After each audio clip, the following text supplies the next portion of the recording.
TV के अंदर अमूमन बहुत ज़्यादा आपको सेंसर जो हुआ होता है या ब्लर कोई चीज़ हुई होती है, can be a gun, can be a knife, can be a very hard thing to show on the TV, वो आप नहीं दिखाना चाहते, या फेस आपने कभी कभार ब्लर करना होता है, सेंसर करना होता है, तो वो कैसे करते हैं पोस्ट प्रोडक्शन के अंदर, I will show you that.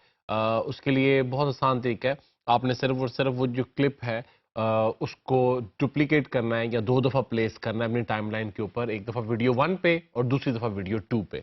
Like in this case I have this video, I have this clip, इसको मैं सिर्फ वीडियो 1 के ऊपर प्लेस करूंगा and this is the interview of some guy who is talking about his skills and all. और एक बात का आपने ध्यान ये रखना है कि जो दोनों क्लिप्स आपने एक दूसरे के ऊपर प्लेस करने हैं, they have to be the same length, they have to be the same properties of course, क्योंकि वो दोनों क्लिप एक ही तरह के होने चाहिए और उनकी प्लेसमेंट भी जो है जगह की वो बिल्कुल सेम टू सेम होनी चाहिए। Like in this case I have this clip here, तो मैं यही क्लिप उठा के दोबारा I will bring this to video 2। So basically I have this 2 clips which are the same length, same properties, same resolution, same color depth, हर चीज same है दोनों की, और मैंने इनको सिर्फ एक दूसरे के ऊपर प्लेस किया। Now what I will do, I will go to my video effects, go to blur and sharpen and choose any type of blur. In this case I will use the Gaussian blur. So I click and drag this to video 2. You will open up effects control और यहाँ पे जाके आप अपना Gaussian blur, जितना भी आपने blur करना है अपने क्लिप को आप blur कर दोगे। तो basically what you are doing कि आपके पास एक क्लिप पीछे है और एक क्लिप आपके पास आगे है, दोनों की लेंथ, दोनों का साइज, दोनों की प्रॉपर्टीज, दोनों की कलर डेप्थ, दोनों की each and everything is same. तो जो clip which is in front, which is on top, उसके ऊपर मैंने ब्लर एंड शार्पन का इफेक्ट लगा लिया। So this clip is totally blur but the clip which is behind is totally clear, उसको हमने कुछ भी नहीं टच किया।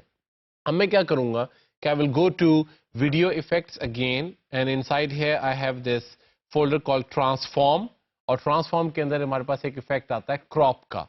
Simply click and drag this crop to video 2, the one which is in front, जो आगे की तरफ पड़ी है, जो ऊपर की तरफ पड़ी है, उसके ऊपर आप ड्रैग करोगे। क्रॉप जो है वो आपको असल में जैसे आप पिक्चर को क्रॉप करते हो मोबाइल के ऊपर या किसी भी पिक्चर एडिटिंग सॉफ्टवेयर के ऊपर, वैसे ही आप क्रॉप यूज करके अपनी वीडियो को क्रॉप कर सकते हो साइड से, ऊपर नीचे से। I will open up crop and I have this left, top, right, bottom. So in this case मैं जो क्रॉप करना चाह रहा हूँ वो इसका शर्ट के ऊपर जो ब्रांड नेम लिखा हुआ है, I want to crop that. So I will go to left and then I will go to top and then I will go to right and then I will go to the bottom. Now as you have seen कि जैसे ही मैंने video 2 जो आगे मेरे पास video पड़ी है उसको मैंने क्रॉप किया है, तो साथ ही जो पीछे वीडियो जो क्लियर है वो नजर आनी शुरू हो गई है and automatically I will get the area blur, जिसको मैंने ब्लर कर लिया है, और जो जगह हमने सेंसर की है वो सेंसर हो गई। Simple is this, this is how it is done inside post production and it's yet very simple. अगर फॉर एग्जाम्पल कभी ऐसा हो कि आपके जो सब्जेक्ट है उसके अंदर मूवमेंट ज्यादा है, लाइक द पर्सन जिसका आपने फेस ब्लर करना है वो कभी फेस इधर कर लेता है या कभी फेस लेफ्ट साइड पे कर लेता है, तो आपको फिर क्रॉप के इफेक्ट को एनिमेट करना पड़ेगा। जैसे हमने एनिमेशन देखी है तो आपको लेफ्ट को एनिमेट करना पड़ेगा उसके लिहाज से, राइट को एनिमेट करना पड़ेगा उसके लिहाज से, टॉप को और बॉटम को एनिमेट करना पड़ेगा साथ साथ, जैसे जैसे वो बंदा अपना फेस जो है, यहाँ हाथ में अगर गन है या हाथ में नाइफ है तो उसको अगर मूव कर रहा है for example. Simple is this. Now the one more effect which I would like you to understand is the ghost effect we normally see, और ghost effect जो है वो बहुत easily guys achieve किया जा सकता है। It's more like a production technique rather than your post production technique. Simple उसमें ये होता है कि आप you have a camera, you should have a camera with a tripod, must, और आप एक ही शॉट जो है वो ट्राइपॉड के ऊपर लेते हो and then you take another shot जिसको आपने गोस्ट बनाना होता है with the same camera angle, with the same camera position, with the same tripod, same जगह पे, उसको आप मूव नहीं करवाते।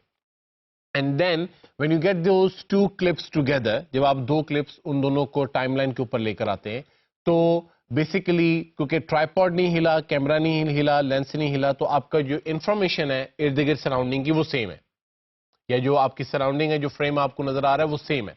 अब उसके अंदर होता यह है कि हम दो क्लिप्स को एक दूसरे के ऊपर अरेंज करके same to same, same length, same colour depth, same properties, everything same, एक दूसरे के ऊपर अरेंज करके जो हमने जिसको गोस्ट बनाना होता है, जिस क्लिप को हमने गोस्ट का इफेक्ट देना होता है, उसकी हम ऑपेसिटी कम कर देते हैं. Opacity means transparency. अगर आपको याद नहीं है ट्रांसपेरेंसी, तो आप क्लिप को सिलेक्ट करके इफेक्ट्स कंट्रोल में जाकर ऑपेसिटी को देख सकते हैं.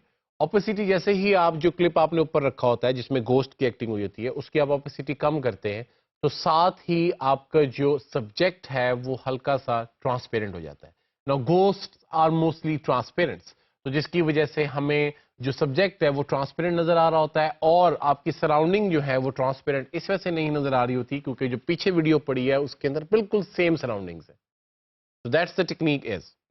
और अगर आपने एडवांस इफेक्ट्स करने हैं, लाइक फॉर एग्जांपल कैस्पर अगर आपने देखी है, उसके अंदर जो गोस्ट बनाया हुआ है छोटा सा, that is done totally on motion graphics.